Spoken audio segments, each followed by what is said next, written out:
नमस्कार दोस्तों, मेरा नाम है अनिरुद्ध और मैं आप सभी का वेलकम करता हूं करियर विल आईएएस पर। दोस्तों, यूरोपियन यूनियन की गैस को लेकर जो दिक्कतें हैं वो लगातार बढ़ती जा रही हैं। आज से कुछ ही दिन पहले हमने देखा था कि यूरोपियन यूनियन की तरफ जाने वाला एक नाइजीरिया का एलएनजी का टैंकर था, जो कि वो जाने तो यूरोपियन यूनियन वाला था, लेकिन बीच में से ही उसने अपने रास्ते को बदला और वो एशिया की तरफ जाने लगा। लेकिन ये कहानी वहां पे खत्म नहीं बल्कि केवल शुरू हुई थी, बिकॉज अब दोस्तों रिपोर्ट्स बता रही हैं कि इवन अमेरिका से आने वाले जो एलएनजी टैंकर्स जो कि यूरोपियन यूनियन की तरफ जाने वाले थे, वो भी अब अपना रास्ता चेंज कर रहे हैं और वो भी अब एशिया की तरफ जाना शुरू हो चुके हैं। आप लोग यहां पे देख सकते हैं, रॉयटर्स ने इसको कवर किया। More LNG tankers divert as Asian buyers seek cargoes. आपको यहां पे मैप पे भी दिखा देता हूं। जिस नाइजीरियन टैंकर की मैं बात कर रहा था, वो अपने रास्ते में इस तरीके से जा रहा था और ये क्लियर था कि ये बेसिकली नॉर्दर्न अटलांटिक के थ्रू होते हुए अल्टीमेटली यूरोप जाएगा। लेकिन वो बीच रास्ते से ही उसने अपना रास्ता चेंज किया और वो एशिया की तरफ जाने लगा। सिमिलरली यूएसए, जो कि one of the largest supplier है यूरोपियन यूनियन की एलएनजी का, वहां से भी दो एलएनजी टैंकर्स निकले तो सही। आप यहां पे देखिए, इनके रास्ते ये इधर को जा रहे थे। एक एलएनजी टैंकर जो है वो ऑलमोस्ट यहां पे पहुंच चुका था, very very close to the Mediterranean sea, लेकिन ये अपने रास्ते को बदलते हुए ये सदर्न अटलांटिक में आना शुरू हुए और ये केप ऑफ गुड होप के रास्ते से इतना लंबा रास्ता लेते हुए अल्टीमेटली ये एशिया की तरफ जाने वाले हैं। ये इतना लंबा रास्ता लेने के बाद भी एशिया की तरफ क्यों जाने वाले हैं, इन सब के बारे में तो मैं चर्चा करूंगा ही करूंगा। लेकिन ये पूरी की पूरी डेवलपमेंट यूरोपियन यूनियन के लिए एक बहुत ही बड़ा झटका बन चुकी है, बिकॉज अभी तो ये केवल एक आधे टैंकर ने किया था, लेकिन अब दोस्तों ये और भी टैंकर्स यहां पे करना शुरू कर चुके हैं। और ये पूरी की पूरी चीज ईयू के लिए इसलिए भी बहुत बड़ा सेटबैक बन जाती है, बिकॉज अब प्रॉपर रिपोर्ट सामने आ रही हैं कि एशिया के कई सारे ऐसे देश हैं, including India, China, Bangladesh, Japan, जो कि बड़ी आसानी से यूरोपियन यूनियन को इस एलएनजी को खरीदने के लिए आउटबिड कर रहे हैं। मतलब कि जितना पैसा European union in LNG cargos के लिए देने के लिए तैयार था, उससे कई ज़्यादा पैसा एशिया की कंट्रीज यहाँ पे देने के लिए तैयार हैं। यूरोपियन यूनियन यहाँ पे आमतौर पे मान के चलिए $17 पर मिलियन बीटीयू के आसपास पैसा देने के लिए तैयार होता था। दोस्तों, इंडिया ने बिड किया $20। इमीडिएटली जो एलएनजी टैंकर्स हैं वो इंडिया की तरफ जाने लगे। जापान भी ऑलमोस्ट $20 के आसपास बिड कर रहा है। लेकिन अगर मैंने आपको बांग्लादेश के नंबर्स बता दिए, you will be really really surprised. और ये मैं खुद इस चीज को सुनकर बहुत सरप्राइज्ड हूं कि छोटी सी कंट्री बांग्लादेश वो यहां पर यूरोपियन यूनियन को इजीली आउटबिड कर रही है। दोस्तों, रिपोर्ट्स बताती हैं कि बांग्लादेश के द्वारा दो टैंकर्स को खरीदा गया है, एक को $24 में और एक को तो उन्होंने $28 में भी यहां पे खरीदने के लिए जो ऑक्शन है वो कर दी है। और ऑब्वियसली जो बेचने वाला है वो उसको कोई प्रॉब्लम नहीं, वो अब इन टैंकर्स को बांग्लादेश को ही बेचने वाला है। ये जो आपको $3 या $4 का डिफरेंस है, ये दोस्तों जब पूरे एलएनजी टैंकर की कॉस्ट निकाली जाती है तो ये डिफरेंस मिलियंस ऑफ डॉलर का बन जाता है। $17 के हिसाब से अगर आप चलें तो एक एलएनजी टैंकर अप्रोक्सीमेटली $50 मिलियन का होता है। लेकिन अगर आप $20 के हिसाब से चलें तो वही एलएनजी टैंकर 60 मिलियन का बन जाता है। और अगर आप $28 के हिसाब से चलें तो वही LNG tanker approximately $84 to $85 million के आसपास का बन जाता है। मतलब कि इंडिया, जापान, बांग्लादेश, ये सभी आसानी से आज की डेट में यूरोपियन यूनियन को आउटबिड कर रहे हैं। और ये यूरोपियन यूनियन के लिए इसलिए भी बहुत बड़ा झटका बन जाता है, बिकॉज उनकी अगर आप गैस इन्वेंट्रीज को देखें, ये वाला पूरा का पूरा आपके सामने कुछ कुछ मेजर कंट्रीज के ग्राफ्स आप देखिए, लेकिन अगर आप यूरोप के ग्राफ को देखेंगे तो बेसिकली उनकी जो gas inventory as percentage of total storage capacity है, उसकी हालत बहुत ही खस्ता चल रही है। यहां पर आप ध्यान से देखिए, ये आपको यूरोप का मैप दिखाता हूं। ये दोस्तों जो येलो वाली लाइन, जो ब्लू वाली लाइन है, ये 2023-24 की है। उस टाइम पे ये नंबर्स 80% के आसपास के थे। मतलब कि अगर टोटल इनकी स्टोरेज करने की कैपेसिटी 100 यूनिट्स की है, तो 80 यूनिट्स के आसपास इनके पास वहां पर स्टोरेज हुई भी थी, इन्वेंट्री में माल था। 2025 में थोड़ी प्रॉब्लम्स आई, लेकिन 2026 में तो प्रॉब्लम्स बहुत ही बढ़ गई, बिकॉज आज की डेट में अगर आप देखें ध्यान से तो बेसिकली दोस्तों ये नंबर 20% के आसपास घूम रहा है।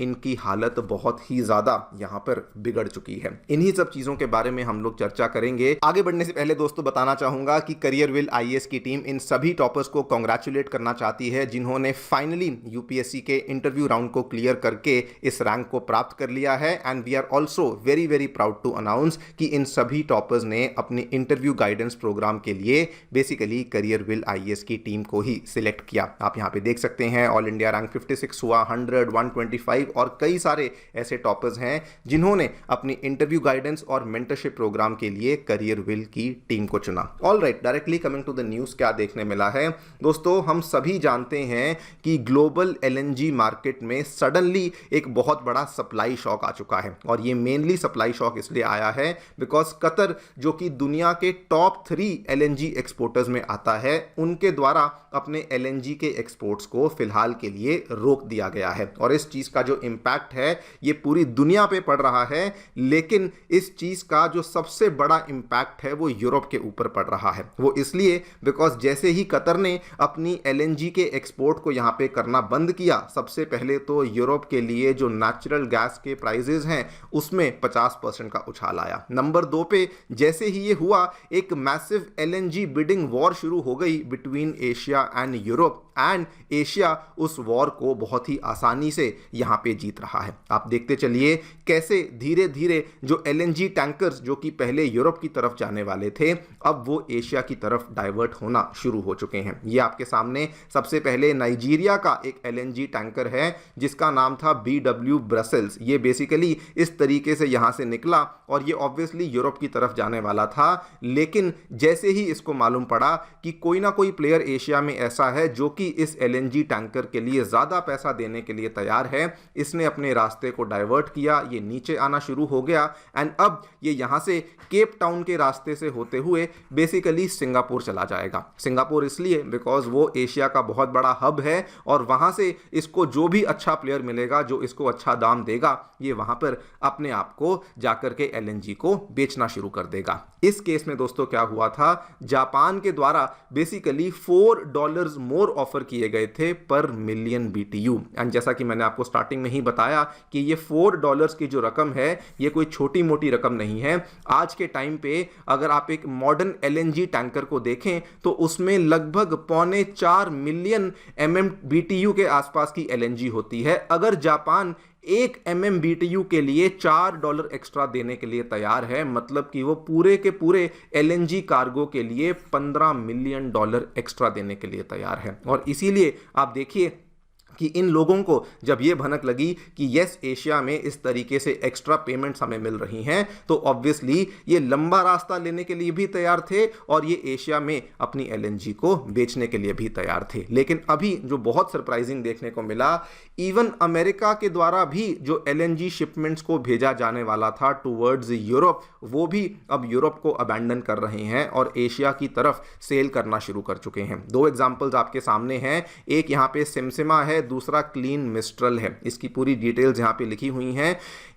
यूएसए के 2 एलएनजी टर्मिनल्स, एक का नाम है प्लैक्योमाइंस जहां से ये सिमसिमा वाला एलएनजी कार्गो निकला, दूसरा का नाम है कॉर्पस क्रिस्टी जहां से ये क्लीन मिस्ट्रल के नाम का एलएनजी कार्गो निकला।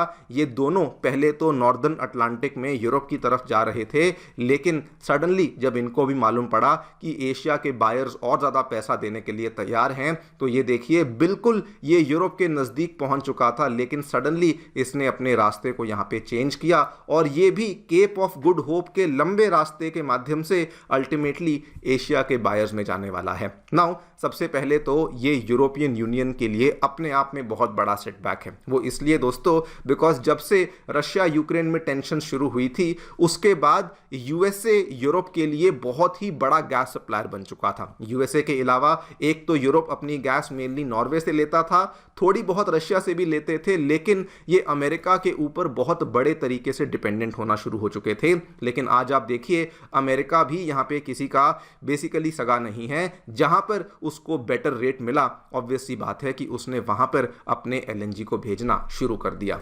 इनफैक्ट इनसे जब पूछा गया कि आप इतना लंबा रास्ता लेकर केप ऑफ गुड होप के माध्यम से साउथ ईस्ट एशिया सिंगापुर जाएंगे, क्या आपको महंगा नहीं पड़ेगा? तो इन्होंने बताया कि रास्ते की कोई चिंता नहीं, एशिया वाले इतना पैसा देने के लिए तैयार हैं which is enough to offset the cost of longer distances to move the cargoes to Asia. मतलब कि इतना एक्स्ट्रा कमाई होने वाली है कि थोड़ा बहुत अगर ट्रांसपोर्टेशन में खर्चा लग भी जाएगा तो हमें इस चीज की कोई भी प्रॉब्लम नहीं। सवाल आता है कि एशिया में कौन यहां पे ज्यादा पैसा देने के लिए तैयार है? दोस्तों रिपोर्ट्स बताती हैं कि एशिया में India, China, Japan, south Korea, Taiwan, Thailand, ये सभी की सभी कंट्रीज ज्यादा पैसा देने के लिए तैयार हो चुकी हैं। जापान तो बल्कि बहुत ज्यादा अग्रेसिव हो चुका है बिडिंग में। यहां पर कितना ज्यादा पैसा देने के लिए तैयार हैं वो भी आपको समझाता हूं। आपके राइट साइड पे जो आप ये टेबल देख पा रहे हैं, ये दोस्तों गैस के कुछ बेंचमार्क प्राइजेस हैं। बेसिकली अमेरिका में जो ये प्राइस है ये बहुत ही कम है, 2.97 पर million British thermal units, MMBTU इसे कहा जाता है। अमेरिका में ऑब्वियसली बहुत कम दाम है बिकॉज अमेरिका की डोमेस्टिक प्रोडक्शन बहुत ज़्यादा हाई है। लेकिन हमारे लिए इंपॉर्टेंट है यूरोप का प्राइस जो कि $17 पर है, एशिया का प्राइस जो कि आमतौर पे $15.5 के आसपास घूमता है। अभी क्या देखने को मिला है दोस्तों, इंडिया के द्वारा इस पर्टिकुलर प्राइस के ऊपर एक्स्ट्रा पेमेंट करने के लिए यहाँ पे कमिटमेंट करी गई। जापान के द्वारा भी एक्स्ट्रा पेमेंट करने की कमिटमेंट करी गई। एग्जाम्पल के तौर पे जापान ने कहा कि जो भी स्टैंडर्ड प्राइस चल रहा है मैं उसके ऊपर $4 एक्स्ट्रा देने के लिए तैयार हूं। इंडिया ने कहा कि हम लोग लमसम 15.5 नहीं बल्कि हम लोग लमसम $20 पर MMBTU के हिसाब से प्राइस देने के लिए तैयार हैं। और आप देखिए बांग्लादेश ने तो सभी को हैरान कर दिया। बांग्लादेश ने 2 LNG कार्गोस को यहां पे खरीदा है at very very high prices. उन्होंने विटॉल से खरीदा लगभग $23 पर MMBTU के हिसाब से और गनवॉर से खरीदा 28.28 पर MMBTU के हिसाब से, जो कि वाकई में बहुत ही ज़्यादा प्राइस है गैस का जो कि बांग्लादेश यहाँ पे कर रहा है। अब बांग्लादेश क्यों पे कर रहा है दोस्तों? ऑब्वियसली क्योंकि एक तो कतर ने सप्लाई बंद कर दी, उनके पास डोमेस्टिक गैस की बहुत ज़्यादा शॉर्टेज है और उनको अपने पावर प्लांट्स और फर्टिलाइजर फैक्ट्रीज को गैस चलाने के लिए यहाँ पे गैस चाहिए ही चाहिए। अगर आपका सवाल ये है कि बांग्लादेश के पास इतना पैसा कहाँ से आया, अनफॉर्चुनेटली उसका आंसर फिलहाल नहीं है, लेकिन it is very very clear कि बांग्लादेश बहुत डेस्परेट हो चुका है और इसीलिए इतने ज़्यादा हाई लेवल के प्राइजेस भी बांग्लादेश यहाँ पे देने के लिए तैयार है। और दोस्तों ये जो आप देख रहे हैं कि ये जो नंबर्स हैं $20 के या $15.5 के या $4 के, ये नंबर्स को अगर आप देखेंगे तो पूरा का पूरा जो LNG टैंकर होता है उसके हिसाब से ये छोटे छोटे नंबर्स भी बहुत बड़ा इंपैक्ट ले आते हैं। फॉर एग्जांपल अगर जापान $4 भी एक्स्ट्रा देने के लिए तैयार है, मतलब कि जापान $15 मिलियन एक्स्ट्रा देने के लिए तैयार है। इंडिया जो कि 15.5 के हिसाब से $20 देने के लिए तैयार है, मतलब कि $4.5 एक्स्ट्रा देने के लिए तैयार है। तो इंडिया भी $17 से $18 मिलियन एक्स्ट्रा देने के लिए तैयार है और बांग्लादेश जो कि $28 पर BTU देने के लिए तैयार है। मान के चलिए कि बांग्लादेश तो ऑलमोस्ट यहां पर $30 से $40 मिलियन एक्स्ट्रा दे रहा है LNG कार्गोस को खरीदने के लिए। और यही आपको दिखाता है कि ना केवल एशिया यहां पे यूरोपियन यूनियन को आउटबिड कर रहा है, बल्कि जो छोटी छोटी कंट्रीज हैं एशिया में वो भी अब अग्रेसिवली LNG कार्गोस को खरीद रही हैं। And let me also tell you, European Union की प्रॉब्लम्स अभी और ज्यादा बिगड़ने वाली हैं बिकॉज कल दोस्तों रशिया के जो डेप्यूटी PM है अलेक्जेंडर नोवाक, उन्होंने भी ये स्टेटमेंट यहाँ पे दे दिया कि हमारी कंपनीज भी अब कंसिडर कर रही हैं कि हम भी अपनी LNG को यूरोप भेजने की बजाय एशिया की कंट्रीज इंडिया, थाईलैंड, फिलीपींस और चाइना में भेजेंगे बिकॉज ऑब्वियसली वहाँ पर हमें ज़्यादा प्रॉफिट और ज़्यादा पैसा मिल सकता है। क्या होगा वो तो वक्त ही बताएगा। आप लोग जो भी सोचते हैं मुझे डेफिनेटली बताएं कमेंट सेक्शन में। Thank you so much for listening, stay tuned and